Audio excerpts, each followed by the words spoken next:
I love the smiles. Okay. We're about to start. You guys ready? Thumbs up? Yep. Thumbs up. Let's go. All right, and welcome everybody. We are back with another episode of It's Morphing Time with Mallory. And today, guys, I have some super cool guests all the way from Baltimore, Maryland. And without further ado, y'all know how I do. I'm going to let y'all just get into it and let y'all introduce yourselves. So go ahead and tell the people who you are and where you're from and what you do. Well, my name is Chaz Moody. I am a creator, an artist, a director, a podcast production. I do it all. I'm a mogul. Call myself. I am the media mogul. Media mogul. Yes, sir. I do a little bit of everything: videography, recording, editing. Like I said, do directing. And I am a artist as well. So I'm just looking to always learn and do better, and also just put my best foot forward. Passion, quality, purposeful content is what I'm about. So if it's something that I'm interested in, but if it's something I'm very passionate about, if something that someone else is passionate about that they want to get out there to the people, to the world, I'm all about it, and that's where I strive best at. So that's my thing. That's what I do, man. I'm just getting better and better at it as well. So thank you for having us on the show, Mallory. Appreciate you. I love it. Mm-hmm. Go ahead. Yo, and this is Big O Harry. This is the Transparency podcast. Mm-hmm. Just so y'all see, this is a Transparency podcast. We're sitting in our wonderful content complex, and we appreciate you. Morphing Minds, Mallory. But I go by the name of Big O. Yes, and I'm a big advocate. For me, I'm a big advocate in mental health. Mental health. And the Transparency podcast was birthed by just a thought, trying to make the world a better place. And I think we are definitely the voice of the voiceless. Mm-hmm. We say things that people may be afraid to say or to be honest about. And I think we have the responsibility to put it out there, whereas those people can be like, yes. Got to. We needed that. You want to tell Mallory how we actually got this podcast? Well, how you got to create this podcast, number one, and how I saw what he was doing, and I was inspired by it because I was also doing, producing podcasts. Yes. But I saw his podcast, and of course, we brothers. We went to school together. Most definitely. We always knew each other. But like I said, I seen what he was doing, so I reached out to him. And then what happened? So what happened was. Started with the podcast. I did start the podcast, yes.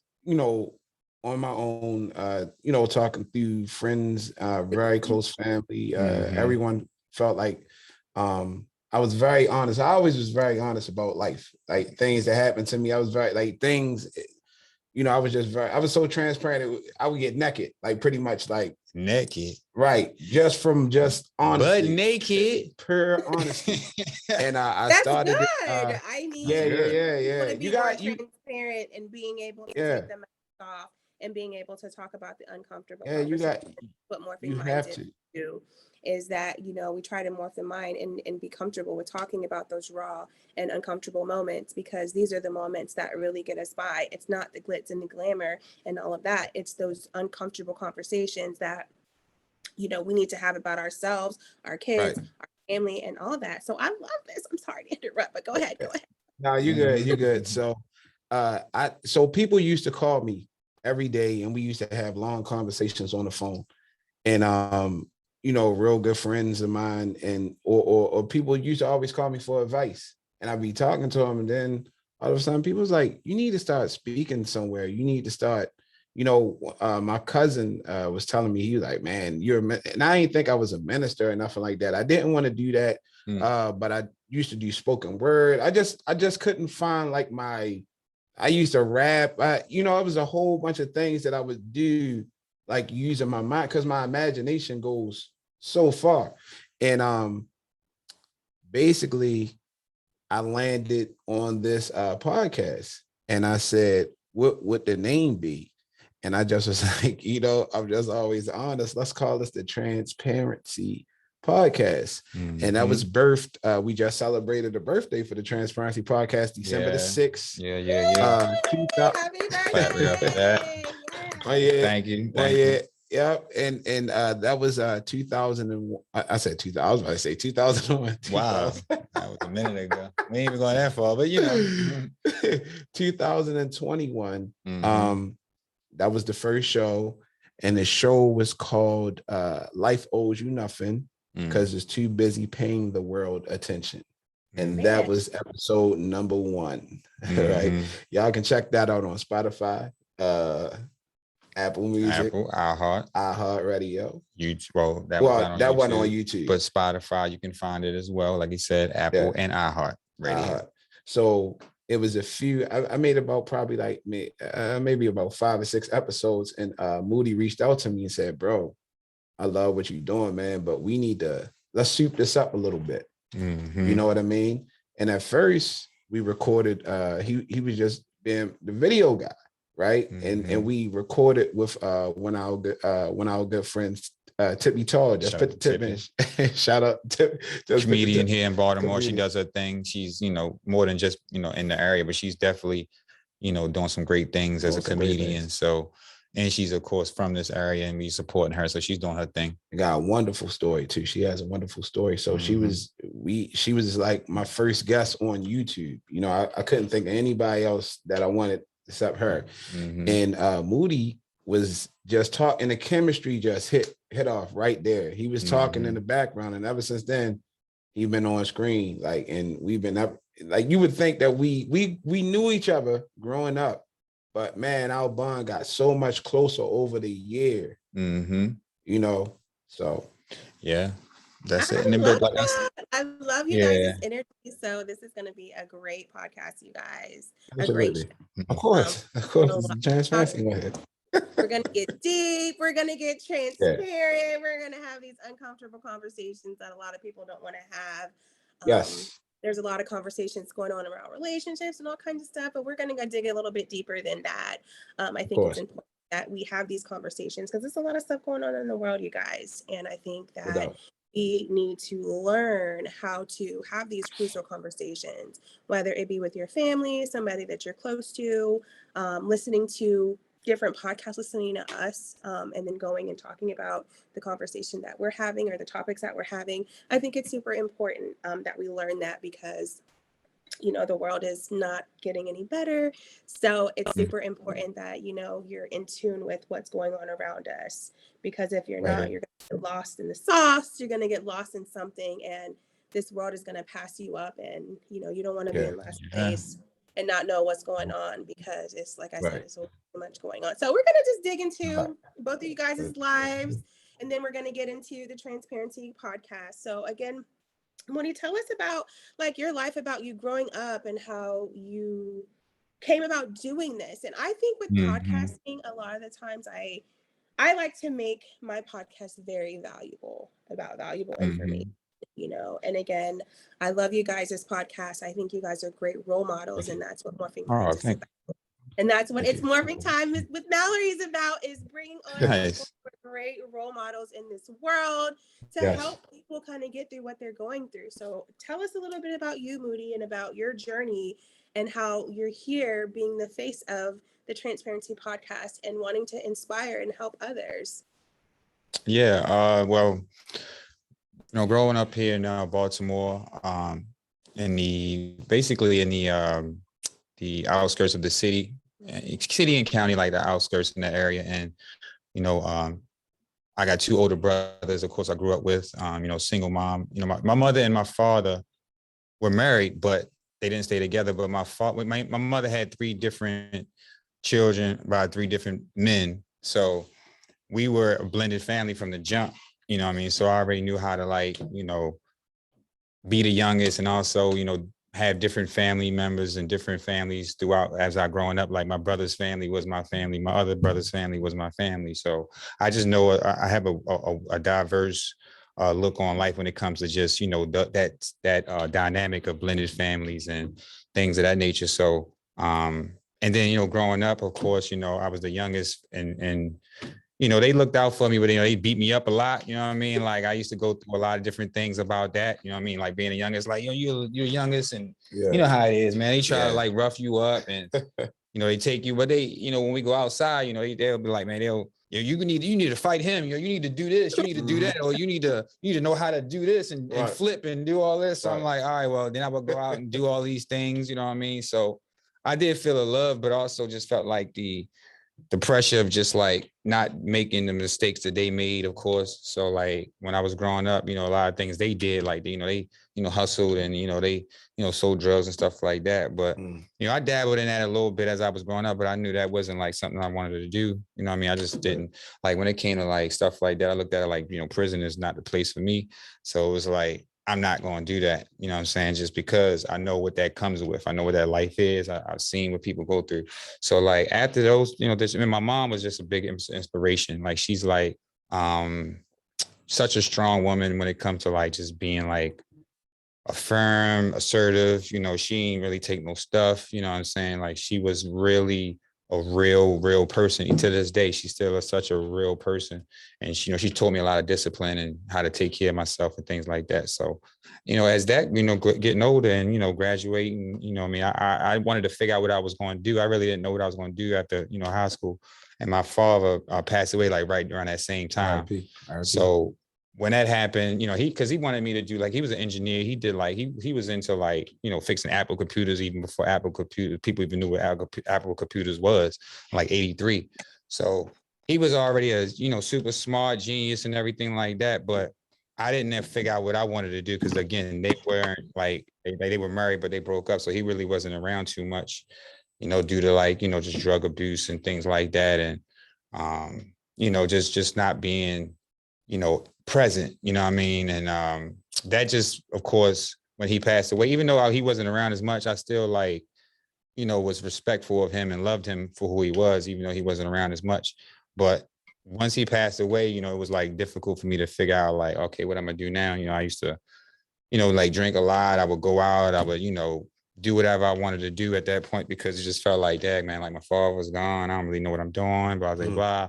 So time went on. I went up to, got my degree in, cooking. So I became a chef, had some good years being a chef. I did that for like 10 years. And then after that, I'm like, man, I need to get out of the kitchen. I'm not trying to do this no more. Yep. This is not me. I need to, you know what I mean? So after that, I went to, ITT Technical Institute, got my degree in computer electronic engineering. And then from there, I just been on some real technical electronic stuff, learning more and getting into like the passion that he was into. So that was just like my promise to him to kind of like do something that he was similar to doing. And like, I'm sure he's proud, of course, at this moment, of course, and everything I'm doing.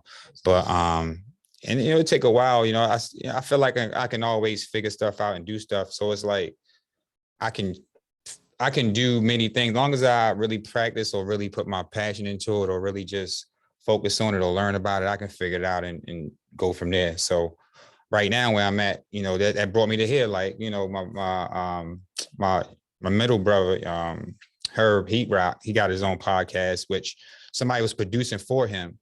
So they had left, like they just stopped producing the podcast for him. Right. So I was already been around it and seeing them and everything. So I'm like, man, I can probably figure this out and do this. So I'm like, all right, well, let's get the, the roadcast. Let's, get the MacBook. Let's do this things and blah, blah, blah. We gonna make it work. So I end up, producing it for him so we can keep the show going.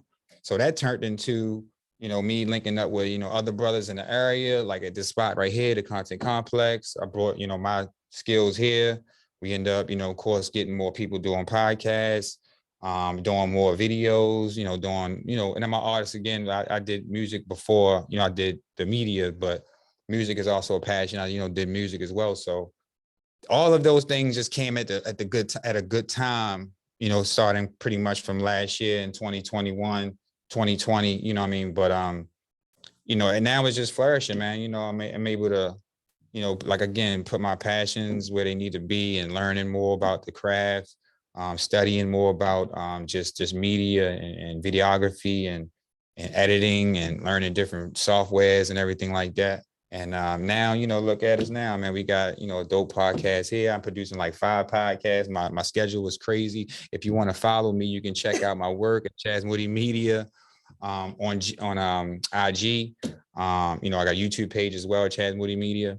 And I just felt like, the media is, I think my name is important. So that's why I kept it like, I had Chaz Moody Music, and now I got Chaz Moody Media, and I'm going to do Chaz Moody Movies, Chaz Moody the Mogul, so all of these things going to correlate to be, a big entity that I feel like I'm able to do and make it happen. So I'm just blessed and thankful to be where I'm at. That's what, that's all I can say.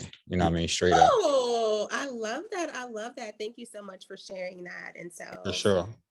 I just want to get a little deep. I know you said that your dad passed away, and a place where you're lost. And I think that there's a lot of people in the world that are dealing with that, not necessarily the death part, but maybe an absent father or something like that. So can you just kind of walk through those feelings of how you felt?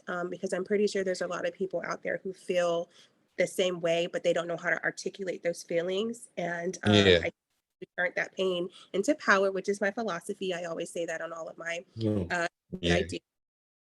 You turned that pain into power. So can you just walk us down those feelings, if you don't mind, just because I know there's somebody out there that feels the same way, or probably had felt the way that you felt at that moment, losing your dad and just not having your dad there.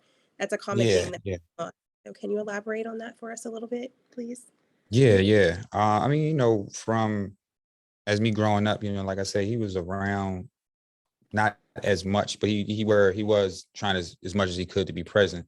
So, growing up as a teenager and, as a young man, and then of course him passing away, it felt like, it was a lot of time left that just, it just shouldn't have, it was such a shock that would happen at that time. And it was really difficult to like, accept it and to try to like figure out like why this happened, or is this really true? Like what happened? Did somebody do something to him? That like, he was only 42 and going through the emotions of like, why my father had to go, you know what I'm saying? And that is difficult to take. It took me about it took me about a good, 2-3 years to like accept what it was. And then I end up just understanding that even though he's not here physically and even though he's not with me physically, he's still living through me. And, it took years and years to keep accepting that, like the moment he's gone, all right, it's I think it's called like steps to grieving. It's like, you get the shock, and then you get the acceptance, and then you get the,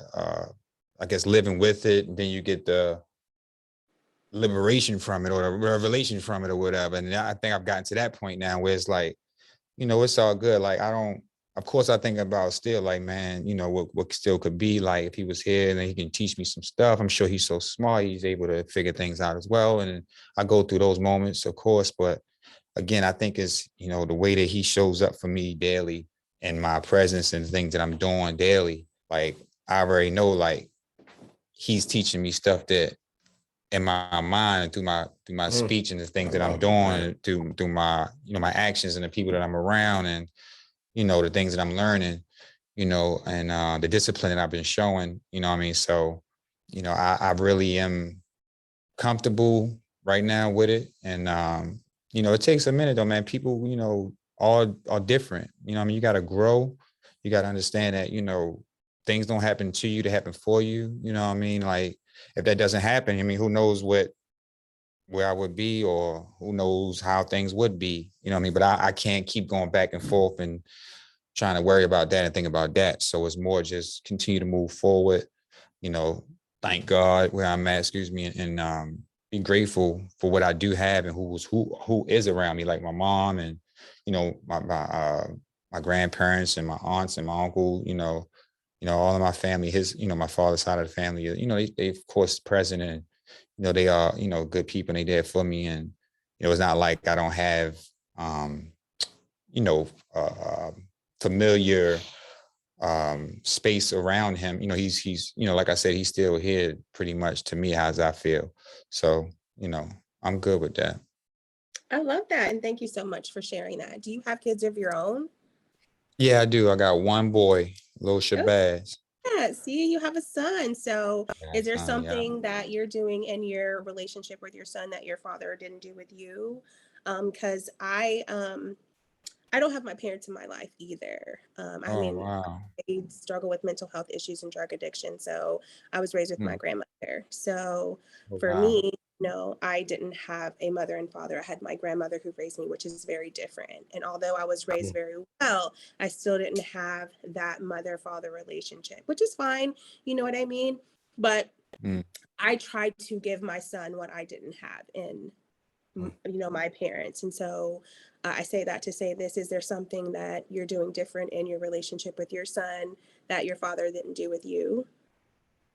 Um, you know, to be honest, I don't go about my life thinking like, oh, I got to do this with my son because I didn't do this with my father. So I don't really, that's not really a point to do, to be honest. It's more like I just want to continue to just be a good father, just like I want to be, you know what I mean? And the things that we do together is dope. Like, you know, we do a lot of cool stuff. And, you know, I just want to continue to see him grow and get better and learn and make me proud and, you know, get him, you know, quit for this world that we living in, because it's not a game. You know what I'm saying? It's a real life thing that we going through out here in this world, and keeping him smart, keeping him aware. But, you know, to like really answer I guess, you know, answer your question. I mean, I want to do, just show them some of the stuff that I'm doing daily, you know, like, you know, recording and editing, like that is some things that, you know, of course I would like to still do with my father. So I'm gonna continue to try to push that with him, like, you know, teach him some of the skills I got, you know, I mean, some of the skills I have. And I think that's something that's I want to do for him, you know, give him a outlet, or give him a craft, and give him a skill that he can, you know, build from and learn from if he wants to. But, you know, I'm sure he does ask me like, oh, what you doing? You shooting something, or you editing something? And, you know, like he's playing games and all that sometimes, but I'm gonna continue to push him in another direction when it comes to just creative and being, because he is creative. He want to do a YouTube channel. Like, you know, I create him a YouTube channel. He want to be a person. He said an inventor. That's what he tells me. He want to be an inventor. Yeah. So that's an engineer. Sounds like an engineer to me. Yeah. You know what I'm saying? Sounds like a Yes, creator to that's what me. he You know what I mean? says. So that's what he says. So yeah, I want to keep pushing that for him and see him grow. Awesome. I love that. Thank you so much for sharing that intimate Yeah, moment. sure. I appreciate that. So we're Yeah. going to go to you, Mr. Harry. Tell us a little bit about Uh-oh. you, where you come from, what you do, and how you came about doing this transparency podcast. So I'm from Baltimore, Maryland. I'm one of five siblings. We grew up in a rough part of Baltimore. My brothers, one was on drugs, but he was like he was like a stick up boy. And then my other brother, he was like a drug dealer, you know, selling drugs. And my dad, he was my dad's stepchildren. I mean, they were my dad's stepchildren. And I couldn't understand like why my brothers couldn't be around the house. By the way, I have a brother that's older than me. So those two brothers are older than me. And then my father has three of us of his own. I have a brother that's 5 years older than me, and then I have a brother that's 7 years younger than me. So he was trying to protect his household, which I understand now. I didn't understand back then, but my brothers wasn't pretty much allowed to come around because of the danger that they could potentially bring to the crib. And actually they did. Like my mom and dad's door got kicked in, like all types of stuff, raided, looking for guns. And I mean, it was pretty intense. But eventually my mom and dad moved from Park Heights. It was called Park Heights. She moved from Park Heights and moved us to Randallstown, my mom and dad. And it was kind of like sad for us because, well, me and my brother that's 5 years older than me, because we didn't know anything was wrong down there, to be honest with you. It was just so much stuff. We were just enjoying life. Like, we thought it was just, we was shooting in the, basketball crates and all that stuff in the alley. Meanwhile, from my father's point of view, he's cleaning up the alley. He's cleaning up like drug needles in alley and all types of stuff. And he was getting into it with some of the drug dealers, like saying, I don't want you selling drugs around here because my children out here playing, all these children out here playing. And my mom, the reason why we moved was because of us, but also my mom thought that my dad was about to get killed. You know what I'm saying? Because he was being like a blue collar, blue collar man. He was a hard worker, and he just didn't want that type of chaos around. So fast forward to us moving out here to Randallstown. It's kind of like where life got started with, though we started saying things differently. Like I didn't go to school with a bunch of white people at first, and then I came out here and it was a bunch of white people, and it was definitely bunch of white people. Yeah, it was definitely. And what year? It definitely different. We moved in 1992. 92. Okay. So 1992. Yeah, it was a nice group. Yeah, I know what you're saying. But we had nothing but a whole bunch of white neighbors, and where we moved from, it was row homes and stuff like that. And then you come out here and like, it's like, damn, we got a backyard, we got like we got a nice basement, we got like a nice baseball field, like all types of stuff. One of my friends that I met out here, his name was Joshua, and we used to go crayfishing. I'm like, what the? Didn't know anything about crayfishing, all types of stuff. In the creek, in the creek, just doing stuff, skipping rocks and all types of things of that nature. And it was just like, wow. Then you start seeing deer and all types of stuff that I didn't see. Like I thought Bambi was a joke. I didn't think Bambi was real. Say, what is this? This is real. Yeah, this is real. So these the reindeers that you're talking about? The reindeer. Wow. What is the reindeer doing out here? Wow.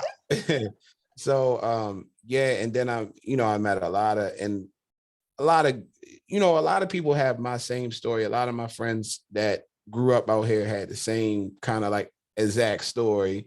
And it's funny that we're friends to this day, so and then growing up, obviously, like I played sports. I played, we was just playing football and baseball around here, enjoying friends, and then got into my adulthood.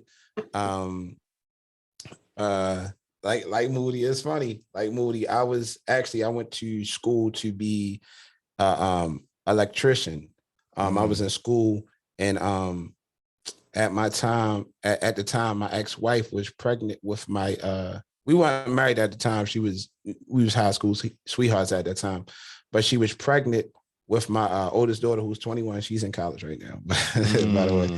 But she was pregnant with her, and I dropped out of while I was there, I got my certificate for my first year, but I didn't go back, and I worked in the kitchen. I was working in the kitchen for about 10 years because I felt like I could make more money doing that to provide for my daughter or whatever. And then my next daughter came around, and I'm working in the kitchen, and I'm like, man, I can't afford to do this. So that's when I got back into construction, and I came along with HVAC. And I've been doing that for about almost 15 years. Wow. 15 years. And I went from back. Yeah. I kind of now I'm a foreman, running, like I went from being a green, like a green helper. And I'm saying this so these young guys can hear this for Morphing Minds. I went from being a green helper, right? Not knowing nothing. Didn't have a tool my first day of work, right? I went there and I got a list.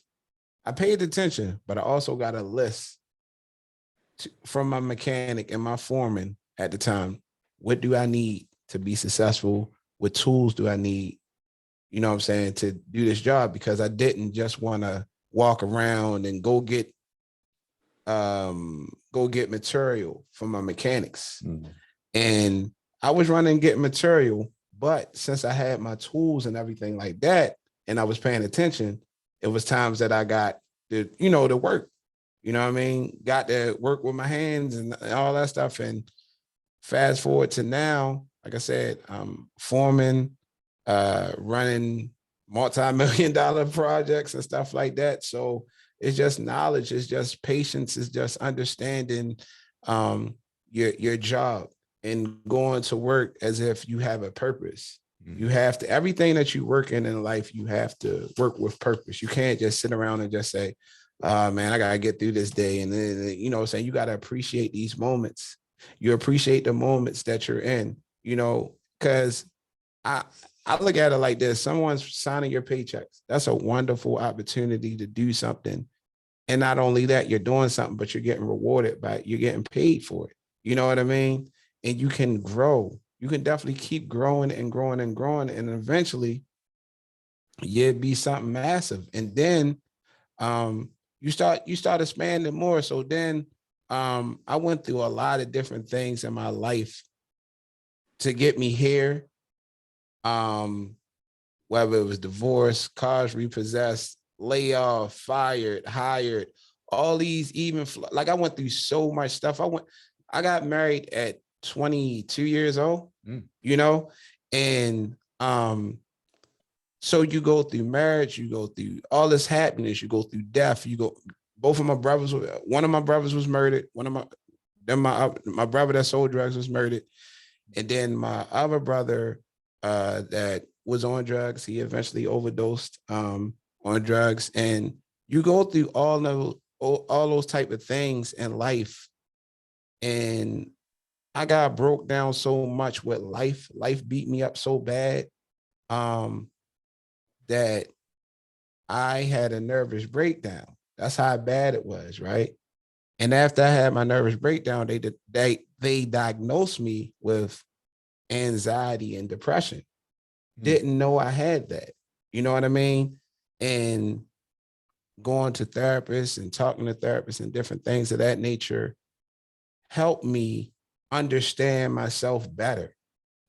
So when I understood myself better, because I used to go through spasms where as though I didn't know why I was upset, or I didn't know why my heart was broken. I didn't know why I was crying. There was days that I wake up and I'd just be in tears, just not understanding. And I thought I was just a crazy emotional person, you know. And then I learned out. I not learned out. That's not a word.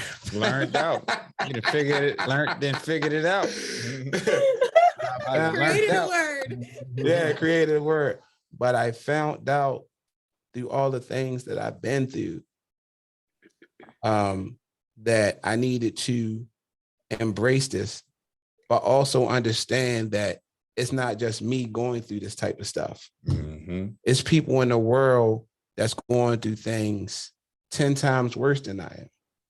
You know, not saying that what I'm going through isn't valid, because it's definitely valid. What you go through is valid, but you have to find strength in your pain. These tests is just given to you. So now I'm landing the plane. That's what made me create the Transparency podcast, because it's ups and downs in life. This is an emotional roller coaster. And some people suppress their feelings, you know, and then some people, you know, spaz out with their feelings. We're trying to find a happy medium so people can understand themselves better and they can pay attention to themselves more than what they're paying attention. Like, oh, I got to go to work. I got to do this. I got to take care of the kids. I got to do this. I got to do this. You got to slow down. Take care of yourself first. That way you can start branching out and helping more than not just one person. You can help out millions when you find out who you really are. Yes. Oh, I love that. Ooh, you went deep there. Oh my goodness.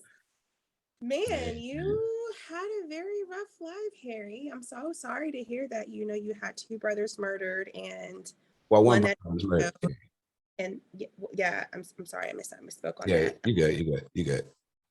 That's a lot to handle, you know, and then your upbringing where you grew up and then you were in alleys where there were needles and drug dealers and people doing all kinds of crazy stuff. And then your dad was out there really trying to protect you guys. And that had to be something hard to see. And then you moving into a different whole culture where it's not normal for you. And typically a lot of the times when Black kids usually go into a different environment like that, they usually kind of act out and they act different because it's not normal for them. And, you know, they go through different things, just being picked on, being bullied and stuff like that. But it looks like you actually excelled in it and you turned that pain into some power and you went and you got your HVAC degree and look at your foreman now. So I'm so excited for you and I'm so glad that you were able to turn it around. So grateful for you to be here today and tell your story. Be sure that there's a lot of people going through some of the things similar to what you're going through. And that has to be very tough. So I do commend you on stepping up, taking yourself to therapy and acknowledging that, you know, something was really wrong because there are a lot of Black men in this world who don't do that.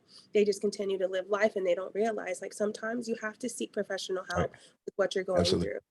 You know, we only can carry so much on our backs before we break down, you know, don't have the answers and we don't know who to go to. And it's always nice to have somebody who doesn't know us, who doesn't have any opinions about us, who can really tell us and help us kind of get through and grow through what we're actually going through.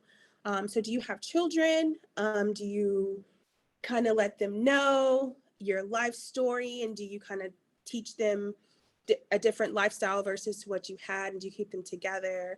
Tell us a little bit about that, if you don't mind. No, I don't mind at all. I love my children. I love my squad. I love my tribe. I love my I'm gonna go from the top to the bottom. The stepchildren. So they're still my children. So I have a 21-year-old daughter. She's my biological daughter. I have an 18-year-old daughter, biological. Then I have an 18-year-old. She just turned 18. Matter of fact, we ain't say nothing about our birthdays. Wait a minute. Just turned 20. So I just turned 40, by the way. 40 Happy birthday. Happy 40th birthday. And what made me think about it, shout out to my daughter, Amaya. Her birthday was on the 27th too. She just turned 18. Then I have a 13-year-old daughter.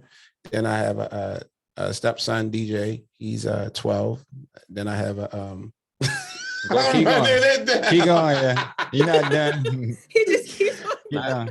Then I have a 11-year-old daughter, Hermione. She is that's my little engineer right there. Then I have my little slim man. He just he'll be 4 this year. So that's 5. Yeah, 5 kids. So I have 5 biological and then 2 of my stepchildren. Yeah. So you have 7. Yeah, 7 children all the way. Yeah. Ooh. Wow. Yeah. Wow. I love them. Hey, listen. On some personal stuff, I mean, I got fixed, but I love children. You said you got fixed? I love, I got fixed. Oh, you got fixed. Got the snip. Wow. Yo said, no, I'm good.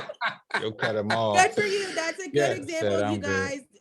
Kids out there, if you're having a lot of kids, that's the alternative. Because listen, I'm be honest with you. I'm excited with my children because I have 4 graduations this year, right? One of my daughters is graduating from elementary school. My other daughter, she's graduating from middle school. She's going to high school. And then my 18-year-old daughter and my other 18-year-old daughter, they're going to college, you know? So that's 2 proms or 4 graduations, but it's a celebration. I love it.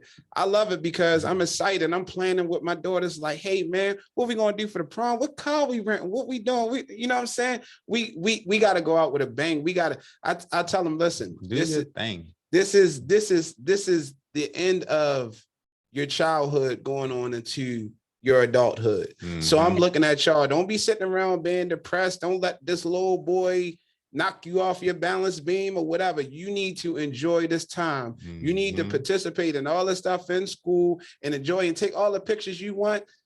I don't care what you do. Just make sure you handle your business. Enjoy your moment, because you never know. You don't get it back. You never get it back. And you can sit there and say, oh, I graduated in college. No. You graduate this year. You appreciate this. This is a celebration. And that's the same thing for my daughter leaving elementary school. It is a celebration. And just like my daughter going to high school, it is a celebration. No trepidation, no sitting around. I don't know if I'm going to have friends. Hey, listen, this is a celebration. Let's get the pom-poms going. So, I love that. Love it. Yeah. Hey, I just want to say something real quick, man. I'm not going to lie, yo. I am very, very proud, inspired. See how you do for your children, man. You got plenty of them. Yeah. But what you do is you celebrate them regardless of whatever your situation is. Right. You know what I mean? You could be going through some things or whatever, but you still going to make sure that you are there for them. You're going to love them. You're going to be excited about these graduations. You're not looking at the things of the world like you got to do all of this, or, you know, not saying that you wouldn't want to for your children, but I'm saying there are people who look at things different. You know what I'm saying? You look at it like, look, regardless of whatever it's going to cost, whatever, how we going to make it work, you're going to make it work. Absolutely. You know what I'm saying? And that really is a testament to who you are as a person. Appreciate you, brother. You keep doing what you're doing for your children, bro. Again, you got a lot of them. Yeah. And you ain't stopping. No, I'm sorry, you stopped, but again, you're a good father. That's all that matters. But again, you're going to continue to do that. And again, I really commend you on that, brother. I just want to say that. I appreciate you, brother. You're a single father, and I love that you are out here doing what a lot of women are doing too. So tell us something about, give some advice out there for the single fathers out there who are taking care of multiple kids like you, because I'm pretty sure even one, but multiple is important. Yeah. How do you do it, bro? My brother is in here too. He has 5. He has a full family as well. You know, blended as well. And he loves his blended, he loves his stepchildren just like his own children. So that's a lot to do as well. Yeah. But yeah, you break that down. Yeah. How do you do it, bro? So what I do is, listen, there's only one me. You know what I mean? It's only one me. So a special time, for instance, and I failed to mention my son, Slim, a 4-year-old son. He was diagnosed with autism, you know. But like, he's graduating too. So I didn't mention him graduating to him, really not speaking at first. And now he's talking, being a happy kid. Actually, you know, he just came back from Mexico. You know what I mean? Something that, you know, was funded, you know, I funded that, you know, for my son. I couldn't afford to go, but guess what? My son can go. He went with his mother. So that's how you manage things. Like, no, you know, like, I'm not a millionaire. No, you know, but also you have to, you know, talk to your children. I remember growing up, this when I was married. No. We was already broke up by then. But so I would talk to, we was broke up. So at that time, I was a single father of 4 children. And what I used to have to do, obviously, money going in different directions, I used to tell Taylor and Sherry, you know, y'all on deck, because they'll see me at the mall, right?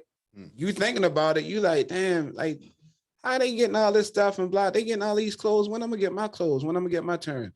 I always been transparent with my kids. I would look at Taylor and Sherry and say, Taylor, Sherry, y'all. Shout out to Heat Rock. But I used to tell them, listen, y'all on deck. I ain't forget about y'all. And they'll tell you.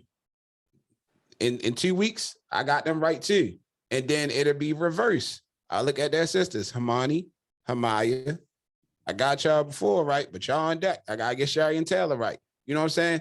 That's how you explain stuff. Like, you have to include them. Like, it shouldn't be too many. Like, it shouldn't be secrets like that type of stuff. I think you need to be, like I said, you need to be honest with your children and say, if they say, Dad, I want to get some pizza this week. I can't buy a stick of bubble gum this week. We talking about pizza. Nah. Pizza. You better go make some ramen. Yeah, we can't get no pizza. We can't. We got some some DiGiorno maybe in there. Yeah. You eat one of those. And don't be ashamed of who you like. Don't be ashamed. Don't be embarrassed of yourself. Love yourself. And don't feel worthless where as though I can't buy this for my kid, or I can't do this, I can't do that, I can't do. Listen, if you're there, first of all, Groupon is cheap too. But if you can't even afford Groupon, you find little cheap dates to do. You know, my oldest daughters will tell you, and back then I was really broke when I was raising them. We would go to this spot called Sorrento's. They didn't know how cheap it was, but I knew how cheap it was. You can get a whole pizza and get a whole meal for like $17. But they think we're at a restaurant. Technically, we are at a restaurant, but we just out there.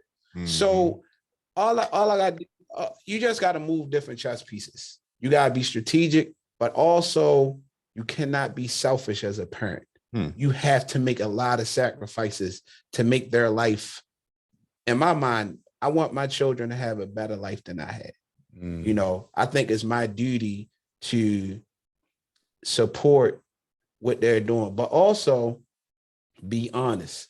It's just, you have to be honest. Yeah, I love that. Thank you so much for sharing that. That was pretty deep. I'm pretty sure there's a lot of single fathers and a lot of single mothers out there who could actually use that advice. I agree with you. Sometimes everybody's money isn't always right. So you got to do what you have to do. And honesty and being honest with your children is very important, because if they don't know and you're always making up stuff, they're going to end up resenting you as you get older. So it's just better to tell them, like, look, I don't have the money right now because of this and that. But then when I do get it, this is what we're going to do, and make sure that you're following through with that.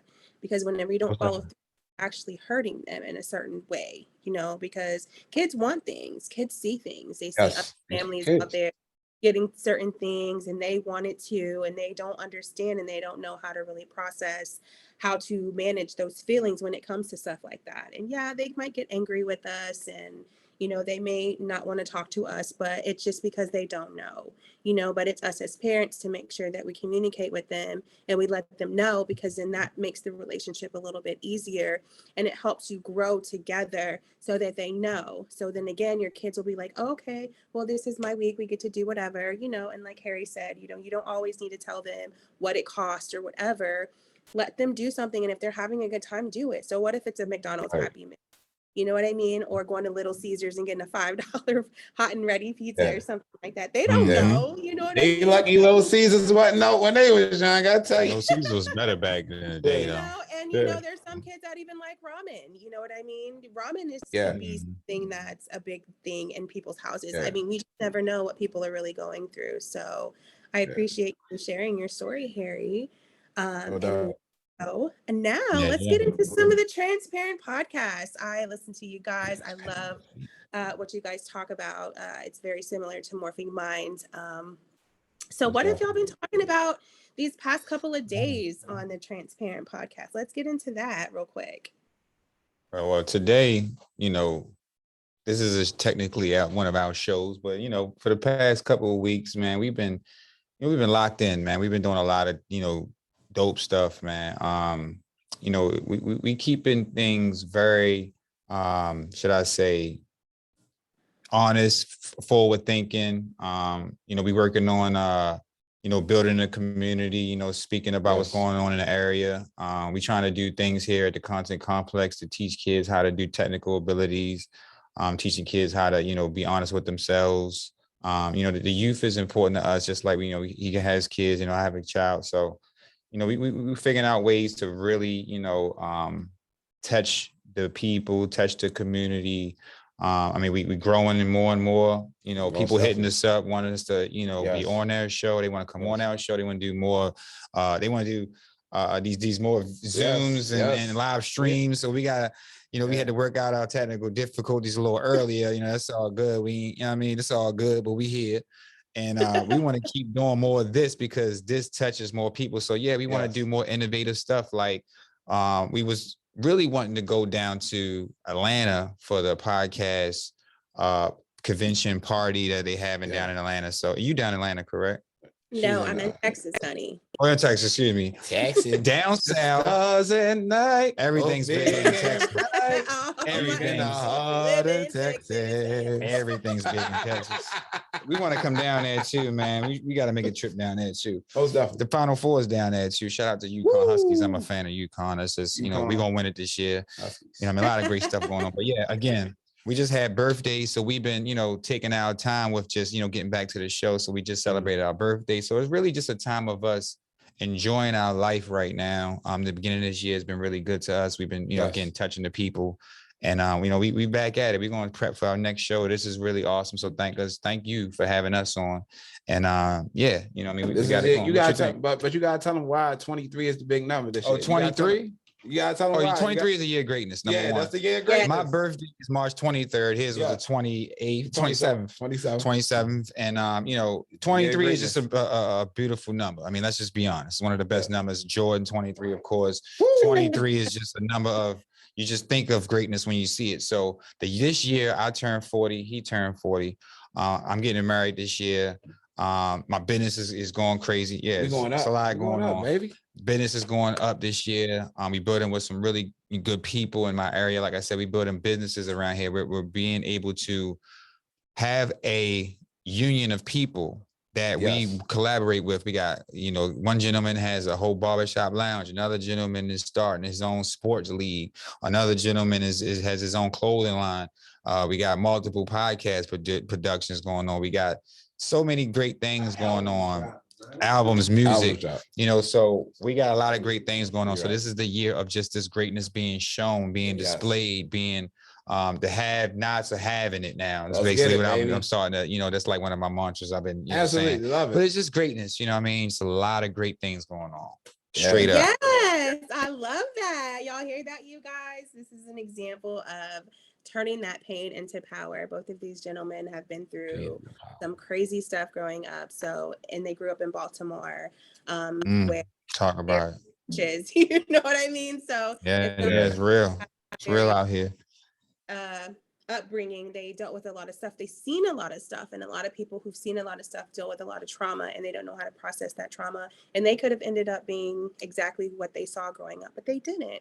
They are very successful. We have Mr. HVAC over here. We have Mr. Engineer. Y'all are doing so great. So again, thank you guys so much for being here. I really do appreciate you being open and honest and coming on here. I know that it's going to impact several people's lives. You guys are definitely role models for people. Absolutely. Here. Thank you. So last but not least, this is my favorite part of the show, of the ending. I like to do a morphing moment. And basically what a morphing moment is just some words of advice for just people out in the world. Hold up. Pause it. Yo. All right, go ahead. All right. Okay. I'm going to start that over. Okay. So this is my favorite part of the show, where we do a morphing moment. And basically what that is you guys just giving advice to people out here in the world, whatever is on your heart right now. It is a lot of stuff now. And I think people need words of encouragement, which I call a morphing moment. So we're going to start off with you, Mr. Harry. Go ahead and give your morphing moment. Morphing moment. I'm just here to tell people, don't quit. Believe in yourself, believe in your dream. A dream is free, but the journey is not, so you gotta put in that work. You gotta roll up your sleeves, the labor. You gotta keep pushing. You gotta keep pushing to have that baby. That's all I got. You know what I mean? You just gotta keep pushing. Labor pains. It's gonna be labor pains. It's gonna be hurt. Be hurt. It's going to hurt, but the birth is worth all that pain. Boom. Don't drop. The birth is worth the pain. Sheesh. That was a bar. I felt it. You felt that? Now you go ahead and give us your little morphing moment. What do you look? Man, I'm gonna say to anybody that's listening, purpose and passion will create so many opportunities for you. Putting God first, if anyone's out there is into spiritual, beings, believe in something higher than you, because there is a higher power out there that lives through you. So whatever you dream of, whatever you want to do, whatever ideas you have, write them down, have purpose behind them, do something that you are passionate about, that you care about, because when you do that, your results are going to be 10 times better than anything you ever can dream about doing. So have some passion, have some purpose, and stick to it. Don't give up on it. I say that. Hey, and that is the Transparency Podcast, you guys. Thank you guys so much for being here, and thank you out there for everybody. The bounce. This was a great episode of It's Morphing Time. Thank you. No doubt. And so without further ado, this is the end. So thank you guys again so much for being here. And that's a wrap. Bye, guys. Have a good one. Thank you. Y'all hang on, though. Okay. All right. I'm going to stop the recording, and then we'll talk after.